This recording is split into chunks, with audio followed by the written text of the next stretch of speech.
जय हिंद साथियों।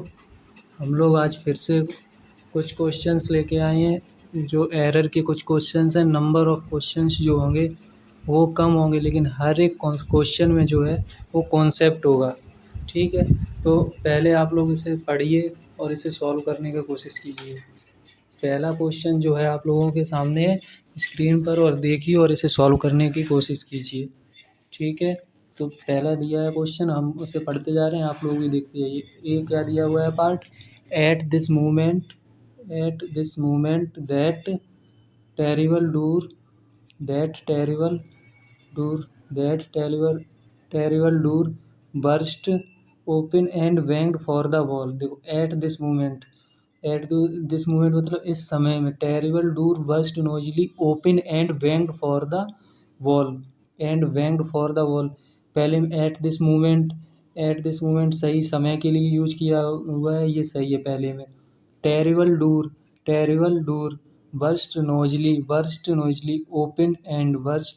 नोजली क्या हो जाएगा यहाँ पे, नोजली आप लोग कमेंट में बताइए क्या होगा। Burst noisily open and banged for the wall. Banged for नहीं होता, वेंग्ड अगेंस्ट होता है। क्या होता है, वेंग्ड अगेंस्ट क्या होगा, वेंग्ड अगेंस्ट का मतलब क्या होता है, वेंग्ड अगेंस्ट का मतलब होता है to hit something hard, to hit something hard to hit something hard. अब इसे इसका अर्थ निकालने की कोशिश करेंगे हम लोग।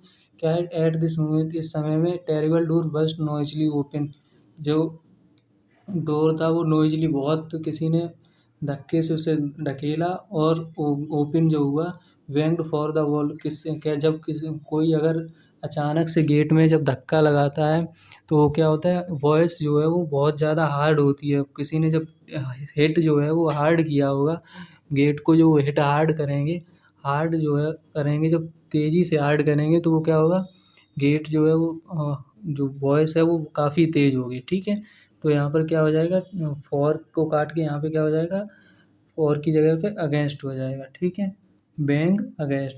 ओके, अब आगे चल रहे हैं हम लोग। आगे क्या दिया हुआ है, और यहाँ पे बैंग्ड भी नहीं होगा, बैंग अगेंस्ट होगा, क्योंकि जो बैंक यहाँ पे देखो पहले जो चल रहा है वो टेंस जो है वो प्रेजेंट में चल रहा है, तो यहाँ पे बैंक नहीं होगा, बैंक अगेंस्ट होगा। ठीक है, आगे चलते हैं। आगे क्वेश्चन क्या है, आगे का क्वेश्चन हम लोग देखते हैं। आगे क्वेश्चन ये रहे आप लोगों के सामने, दो क्वेश्चंस हैं, इन्हें बहुत आराम से पढ़िए और इन्हें सॉल्व करने की कोशिश कीजिए। ठीक है, हम भी पढ़ते हैं आप लोगों के साथ में ही। While an electron carries an a negative critical charge, a neutron is neutral. While an electron देखो, इलेक्ट्रॉन क्या ई आया है, वॉइस जो है इलेक्ट्रॉन जो क्या हुआ है, ई आया है। बोलने में हिंदी के वर्ड में ई आ रहा है ना, तो उससे पहले एन है वो सही है। कैरीज आ नेगेटिव क्रिटिकल, कैरीज आ नेगेटिव क्रिटिकल। ठीक है, ए किसके लिए आया है, क्रिटिकल के लिए, क्रिटिकल चार्ज के लिए आया। चार्ज क्या हो जाएगा, नाउन, और नाउन से पहले आए क्रिटिकल क्या हो जाएगा, एक क्रिटिकल सिचुएशन, मतलब क्रिटिकल एडजेक्टिव के रूप में यहाँ पे यूज हुआ। अ neutron is neutral, a neutron is neutral. अभी तक तो कोई एरर मिली नहीं है। अ न्यूट्रॉन है, सिंगल है, तो इज आया है, ठीक है, न्यूट्रल है, हो गया है, तो नो एरर होगा इसमें। ठीक है, इसमें कोई एरर नहीं दी हुई है। अब हम लोग अपने आगे वाले क्वेश्चन पे चलते हैं। आई took the shortest.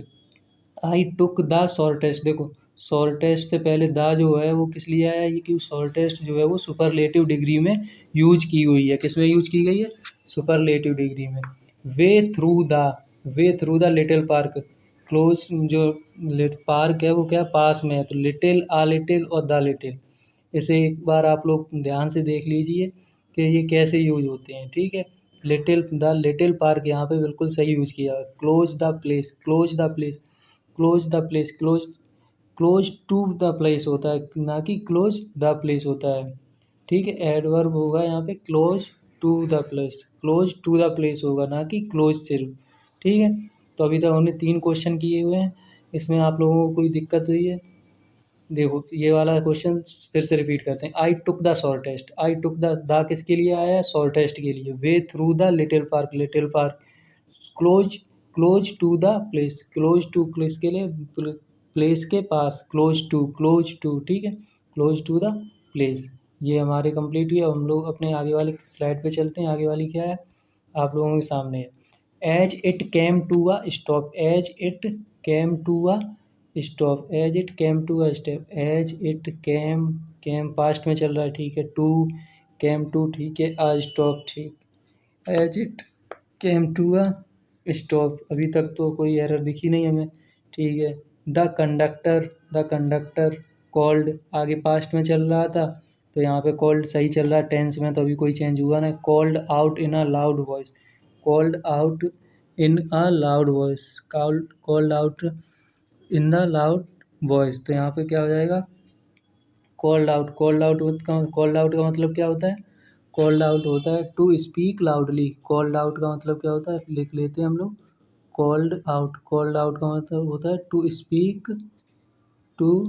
Speak loudly, ठीक है। टू स्पीक लाउडली, ठीक है, लिख लेना। ये हो गया लाउडली, तेज आवाज़ में बोला। बस कंडक्टर ने as it came to a stop, इस एक स्टॉप आया, बस कंडक्टर क्या बोला, तेज आवाज़ में बोला कि बस को क्या करो, स्टॉप कर लो, ठीक है। तो यहाँ पे जो है वो, जहाँ तक है इसमें कोई एरर नहीं है, यहाँ पर भी इस टेंस में भी कोई एरर नहीं है, ठीक है। हम लोग अपने आगे वाले सेंटेंस पे चलते हैं। क्या है? No sooner did I came out, no sooner, देखो डिड आई क्या हुआ है, नो सूनर के बाद ना जब टेंस जो होता है उसके बाद हेल्पिंग वर्ब का यूज किया जाता है किसी भी टेंस में, ठीक है। Did I came out of my home to go to the market when I, देखो नो सूनर का पेयर किससे बनता है, देन से, ना कि वैन से। तो यहाँ पर वैन की जगह क्या हो जाएगा, देन, ठीक। समझ में आया? THAN वाला, THEN वाला नहीं, ठीक है, ये गलत होगा। तो यहाँ पे क्या हो जाएगा, देन, THAN। नो सूनर वाला समझ में आया? ऐसे ही क्या होता है, बिटवीन का किससे बनता है, एंड से पेयर बनता है, ठीक है। ऐसे आइदर और होता है, नाइदर नॉर होता है, ठीक। अभी तक हमने कितने क्वेश्चन कर लिए हैं, 4 कर लिए हैं। अब हम लोग आगे चलते हैं, ठीक है। आगे वाले क्वेश्चन क्या है, unless you unless you don't ओबे your elders you will not succeed in your life, ठीक है। तो यहाँ पे क्या हो जाएगा, अनलेस और अनटिल वाले वाक्यों में क्या होता है, आप लोग सोचिए। अनलेस क्या होता है, पहले से ही क्या होता है, नेगेटिव, तो इसके साथ नेगेटिव का यूज करने की जरूरत ही नहीं थी, तो फर्स्ट में ही एरर मिल गया हम लोगों को, ठीक है। अब क्या है, सेवरल ग्रेट बैटल्स, मतलब क्या, बहुत से युद्ध हुए, took place among the British and Americans, America और ब्रिटिश के बीच में, तो अमेरिका और ब्रिटिश के बीच में काफ़ी युद्ध हुए, तो क्या हुआ, तो अमॉन्ग क्यों होगा, सेवरल ग्रेट बैटल्स जरूर हुए, लेकिन हुए किसके बीच में हुए, ब्रिटिश और अमेरिकन दो ही कंट्रियों के बीच में हुए हैं, तो अमंग क्या होगा, यहाँ पे क्या होगा, बिटवीन। और अभी थोड़ी देर पहले पिछले वाले सेंटेंस में हमने बताया था बिटवीन के साथ पेयर किसका बनता है, एंड का, ठीक है। समझ में आया होगा। हम लोग अपने आगे वाले क्वेश्चन पे चलते हैं। आगे वाला क्वेश्चन क्या है, the stream the stream girl contentedly as it slowed to founding the band, the stream, देखो द स्ट्रीम, द किसके लिए आया है ये हम लोगों को देखना होगा, कहीं ना कोई नाउन आया होगा, स्ट्रीम हो गया, the stream girl contentedly as it slowed के टेंस किस में चल रहा है, पास्ट में, ठीक है। टू फाउंडिंग द बैंड, देखो अब टू यूज हुआ है, टू के साथ फाउंड में ING जुड़ती है, कभी नहीं जुड़ती है। स्लोव्ड टू फाउंड होगा, क्या होगा, इन्फिनेटिव है तो स्लोव्ड टू फाउंड हो जाएगा यहाँ पे, ओके। समझ में आया होगा।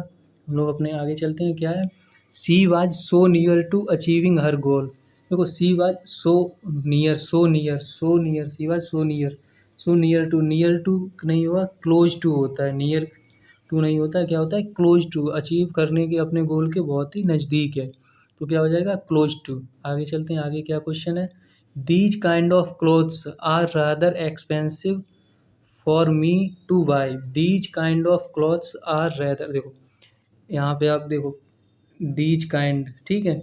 ऑफ क्या हुआ, प्रीपोजिशन, प्रीपोजिशन के बाद क्या यूज होता है, ऑब्जेक्ट, ठीक है। आर रेदर एक्सपेंसिव फॉर मेरे लिए, टू बाई, मेरे लिए जो कपड़े जो हैं वो क्या है, बहुत में एक्सपेंसिव हैं, जो मैं उसे खरीद, जो कि मैं उसे खरीद सकूँ। तो द दीज काइंड तो आर किसके लिए आया होगा ये सोचो। आर जो है वो सब्जेक्ट के लिए आया, और क्लॉथ्स क्या हो गया उसका, ऑब्जेक्ट हो गया, ठीक है। जब क्लॉथ्स ऑब्जेक्ट है तो इसमें सब्जेक्ट क्या है, दीज काइंड्स का मतलब क्या होता है, या तो फिर दिस काइंड हो या दैट काइंड हो। दीज, दिस, दैट, इट के साथ कोई यूज होता है तो वहाँ तो सिंगुलर जो होता है, बाद में नाउन जो होता है वो सिंगुलर यूज है, लेकिन दीज के बाद जो होता है वो प्लूरल में यूज होता है, तो दीज काइंड्स होगा, क्या होगा, दीज काइंड्स, ठीक है। आई होप आप लोगों को ये समझ में आए होंगे सारे क्वेश्चंस। 10 क्वेश्चंस थे और 10 मिनट में ख़त्म करने की कोशिश की हम लोगों ने, ठीक है। और उसके साथ और भी चीज़ें बताई हैं, तो उन्हें एक्स्ट्रा जो चीज़ें बता रहे हैं उन्हें लिखते रहिए, ठीक है। आप लोगों को और एक चीज़ बता दें, आप लोग इंस्टा पर पेज एक ज्वाइन कर सकते हैं। इंस्टा पे पेज ज्वाइन कर लेना आप लोग, हिमांशु चौहान 8953@gmail.com, ये पेज आप ज्वाइन कर लीजिए। इस पे क्विज आपको मिलती रहेंगी, ठीक है। क्विज वगैरह जो है आप लोगों की एयरफोर्स, नेवी, एनडीए, एसएससी में जो पूछे जाते हैं वही प्रीवियस ईयर क्वेश्चन है। और आज हमने जो क्वेश्चन कराए हुए हैं आप लोगों को, ये एसएससी में 2017 में पूछे हुए सारे क्वेश्चन हैं, ठीक है। तो नहीं, अगर आप लोगों को भरोसा होता है तो आप लोग चेक कर लीजिए गूगल पे डाल के कहीं पे भी, ये 2017 में क्वेश्चंस आए हुए हैं, ठीक है।